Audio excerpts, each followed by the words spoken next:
వృక్షో రక్షతి రక్షిత అనే సూక్తిని నిజం చేస్తూ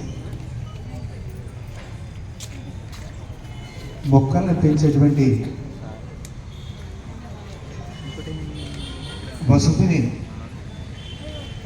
హరిద్మయం చేసేటువంటి ఆ వృత్తిని కొనసాగిస్తూ ధర్మో రక్షతి రక్షిత దాన్ని నిజం చేస్తూ ఆధ్యాత్మిక జీవితాన్ని కొనసాగిస్తూ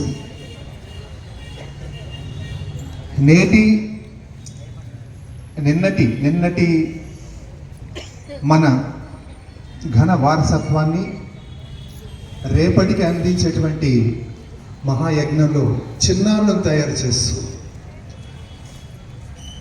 ఈరోజు చక్కని ప్రవచనం ఇచ్చినటువంటి గోపాలం రవీంద్ర గారికి సత్యసేవా సంఘం తరఫున ధన్యవాదాలు తెలియజేసుకుంటూ వారిని సత్కరించేటువంటి కార్యక్రమంలో భాగస్వాములు కావాల్సిందిగా నాగేంద్ర బాబు గారిని వేదిక వద్దకు రావాల్సిందిగా కూర్చున్నాను. అట్లే గోపాలం వీరలక్ష్మి గారు వారిని కూడా వేదిక మీదకి రావాల్సిందిగా కూర్చున్నాను.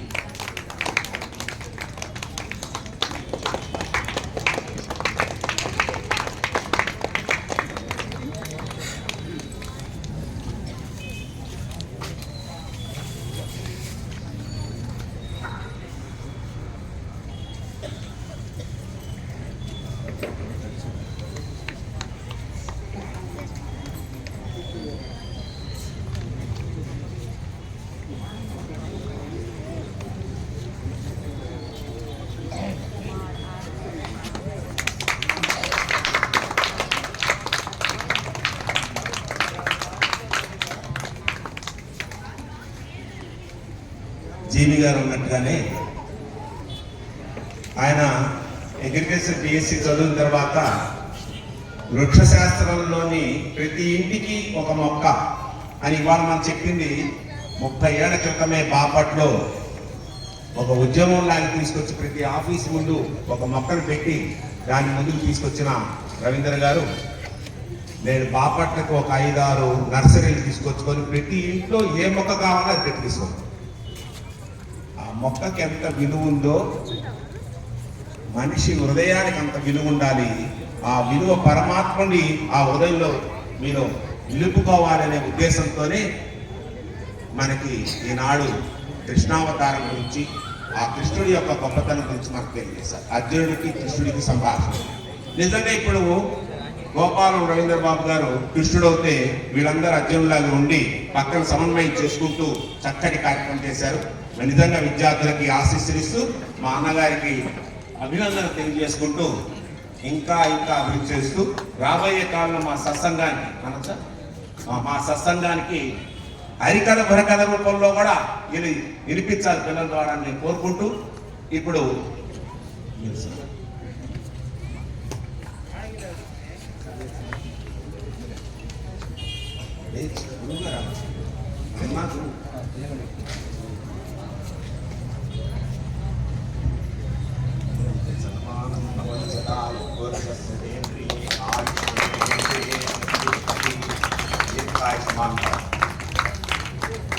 అలాగే మా సంపత్ గణపతి పరివార్ మహర్షి ఆశ్రమ గోశాల వారు కూడా రవీంద్ర బాబు గారిని సత్కరిస్తారు. అలాగే నా సోదరి నిత్యమన్నయ్య నీరుమన్నయ్య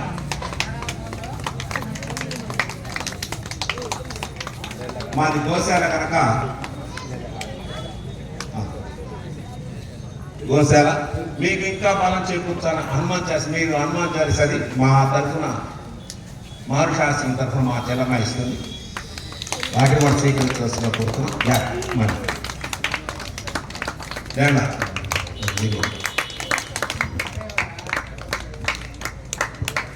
లేదా రాధాకృష్ణమూర్తి గారు వారి కూడా ఈ సన్మాన కార్యక్రమంలో పాల్గొంటున్నారు.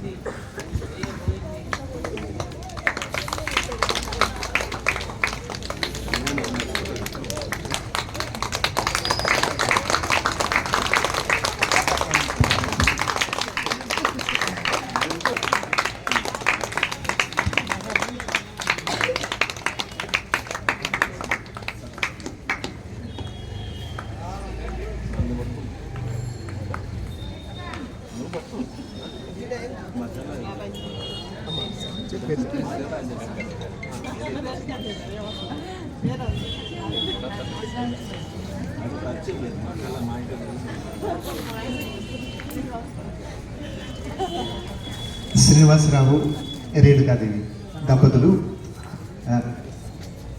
ఈ సన్మాన కార్యక్రమంలో పాల్గొంచుకోబోతున్నారు.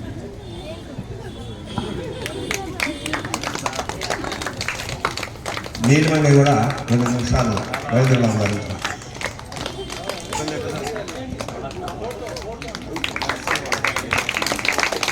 మేడం ఇటు తిరగండి మేడం, ఒకసారి మేడం ఇటు తిరగండి.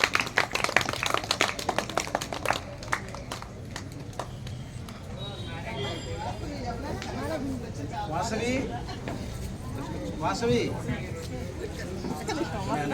రేణుక ఒక్క నిమిషం మాట్లాడతాను.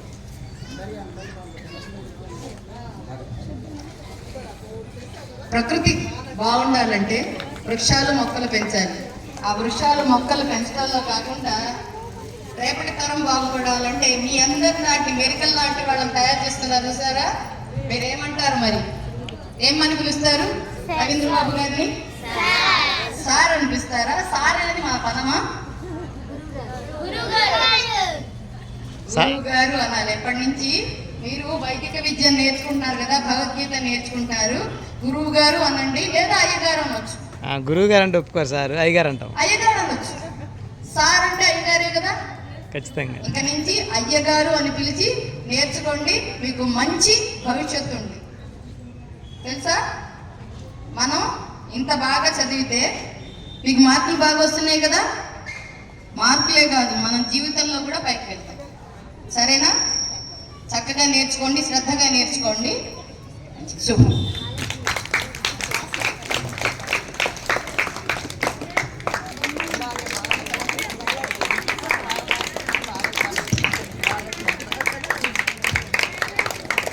మా వాసవి ఎంత చక్కగా డెవలప్ చేసిందో యాంకరింగ్. దేనికి?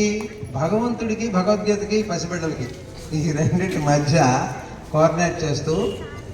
అంతకుముందు చాలా కష్టపడుతూ ఉండేవాళ్ళం, గుడికి నేను, తర్వాత సార్ సోమశేఖర్ గారు, అమ్మాయి, ఇంకా 2 ఉన్నారు, ఈరోజు రాలేదు, శివకృష్ణ గారు, వాళ్ళ పిల్లల్ని భగవద్గీత నేర్పడానికి వచ్చి దానిలో ఉన్న ఈ సైంటిఫిక్ యాంగిల్ మనం ఏదైతే చేస్తూ ఉన్నామో ప్రయత్నము, దాన్ని చూసిన తర్వాత ఆశ్చర్యపడి మా గుడికి, మా రేణుకలాగానే నా కూతురులతో సమానం వీళ్ళు, ఎంత అలసట లేకుండా ఎంత సేవ చేస్తారు.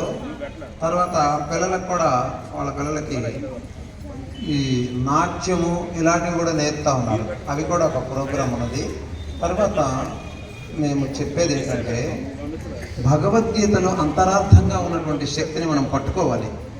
దాని ద్వారా మనస్సు శక్తివంతమవుతుంది. దానిలో నుంచి మనం ఉన్నత కార్యాలను సాధించగలుగుతాం. చిన్నటికి చెదరము. ఈ విషయాన్ని, పదార్థాన్ని పట్టుకున్నాము, భగవంతుడు దాన్ని విడిచి శక్తిని పట్టుకుని, ఆయన శక్తి చెదరనిది, నరకబడదు, కాల్చబడదు, తడపబడదు. అలాంటి దాన్ని పట్టుకో. ఇవాళ నుండి రేపు నశించిపోయేదాన్ని విడిచిపెట్టు, మనోయజ్ఞం చెయ్యి అని చెప్తా ఉన్నాడు. అది ఎవరు, మేము ఇంతవరకు ఎంత కష్టపడ్డా కూడా ఒక్కళ్ళకి కూడా మేము తీసుకెళ్ళలేకపోయాం. నెక్స్ట్ ఏం చేస్తున్నామంటే, శక్తి ద్వారానే వచ్చే సంవత్సరానికి పరమేశ్వరుని కృపతోటి శక్తి ద్వారా, శక్తిని పట్టుకోవడం ద్వారా మనం చిన్న వ్యాధుల్ని ఖచ్చితంగా మనం జయించగలుగుతాం. మనిషి ధైర్యంగా ఉండగలుగుతాడు. ఆఖరి ఊపిరి వరకు కూడా నేను ఆరోగ్యంగా ఉంటాను అని భావన చేస్తాడు. ఈ వారణాసి యొక్క కాన్సెప్ట్ ఏంటంటే, పదార్థాన్ని తగలబెట్టే ప్రదేశం ఈ భారతావనికి వారణాసి, ఈ భారతదేశపు యొక్క శ్మశాన వాటిక. నేనని మీసాలు తిప్పుతూ, నేను ఫలానా వాడిని, ఫలానా ఆయన కొడుకుని, ఫలానా ఆయన బావమరిదిని, నాకు ఇన్ని డబ్బులు ఉన్నాయి, ఈ గోలంతా కూడా తగలేసే ప్రదేశం ఒకటి ఉంది, గతాన్ని తగలేసేది. దాని పేరు వారణాసి. అలాంటిది పెట్టాము. ఆ పేరు అందుకు పెట్టాము. ఈ భారం ఎప్పుడైతే వదిలిపోతుందో, నేను ఫలానా అనే పొగరు, గర్వము వదిలిపోయి, ఇందాక భగవంతుడు చెప్పినట్లుగా సకల ప్రాణుల యందు ఈశ్వరుని యొక్క శక్తిని ఎవడు దర్శించగలుగుతాడో అతడు సూక్ష్మంతో కార్యాలు సాధించడం మొదలు పెడతాడు. మనం ఈ బండ చాకిరి బండ పనిలో నుంచి మనం విడుదలవుతాం. అటువంటి వారు కర్మబంధాల నుంచి విడుదలవుతారని చెప్పారు. వచ్చే సంవత్సరానికి ఖచ్చితంగా చిన్న చిన్న మనో సాధనలతోటి మోకాళ్ళ నొప్పులు, తర్వాత అనవసరమైనటువంటి భయాలు, దుఃఖాలు, వీటిలోంచి బయటపడేటటువంటి కూడా గీతాశాస్త్ర శ్లోకాలలో నుంచే సైంటిఫిక్ అర్థాలను తీసి చెప్పాలని న్యూరో సైన్స్ కూడా స్టడీ చేస్తూ ఉన్నాం. నేను చెప్పేది ఏది అబద్ధమన్నా కూడా ఈరోజు ఊరికినే దొరికిపోతాం. ఆర్టిఫిషియల్ ఇంటెలిజెన్స్ ఉంది. ఈ విధవ ఈ సన్నాసుడు ఇక్కడ కూర్చొని కండవ ఒకటి వేసుకొని ఇవన్నీ చెప్పాడు కరెక్టేనా అంటే అవునో కాదో నిమిషంలో చెప్పుద్ది. యాసిడ్ టెస్ట్ తోటి భగవద్గీతలోని అత్యద్భుతమైన సైంటిఫిక్ యాంగిల్ పట్టుకోవచ్చు. శ్రీమద్ భగవద్గీత థెరపీ అని తీసుకొస్తున్నాం దాన్ని. మీకు ఉన్నటువంటి వృద్ధాప్యంలో కానీ వయసులో ఉన్నప్పుడు కూడా శారీరక కాకుండా ఊరికే భయపడిపోయి వ్యాపారాలని వాటిని వదిలిపెడతాం, వ్యవసాయాల్ని పక్కన పెడతాం, పెద్ద పై అధికారుల యొక్క తాడన పీడనాలని తట్టుకోలేకుండా ఉంటాం. వాటన్నిటికి కూడా సమాధానం చెప్పగలిగిన అద్భుతమైనటువంటి శక్తి గీతలో ఉన్నది. అంతేగాని పొర్లు దండాలు పెట్టి భగవంతుడి దగ్గర రూపాయి కాజేద్దామంటే అయ్యే పని కాదు. కాబట్టి భగవద్గీతలోని దివ్యార్థాలని శాస్త్రబద్ధమైన యాంగిల్లో మనం పని చేద్దాం. పెద్దవాళ్ళు కూడా ఎవరైనా వస్తే జాయిన్ అయితే సంతోషం. ఎవరి దగ్గర ఒక రూపాయి తీసుకోము. చేతనైనంత గీతార్థాలను వెలికి తీసి జీవితంలో ఎలా వాడాలో, భగవద్గీతని ఎన్ని స్టెప్స్లో ఎలా ఆచరించాలి చెప్పు.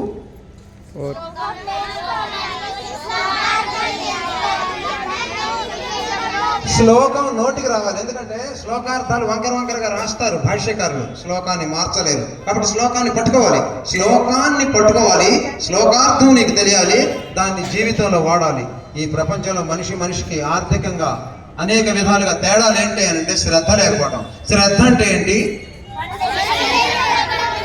మన శరీరం ఎక్కడుందో మనసు అక్కడే ఉండాలి. ఈ చిన్ని పాయింట్ని కనుక మనం పట్టుకొని రోజు సాధన చేస్తే ఇంతకంటే ఎక్కువ మార్కులు వస్తాయి, ఇంతకంటే ఎక్కువ లాభాలు వస్తాయి ధర్మ మార్గంలో, ఇంతకంటే ఎక్కువ పండించగలుగుతావు, ఇంతకంటే చక్కగా మాట్లాడతావు, ఇంతకంటే తక్కువ నిద్రతో ఎక్కువ శక్తివంతుడిగా ఉంటావు. ఇవన్నీ ఖచ్చితంగా గీతార్థాలు.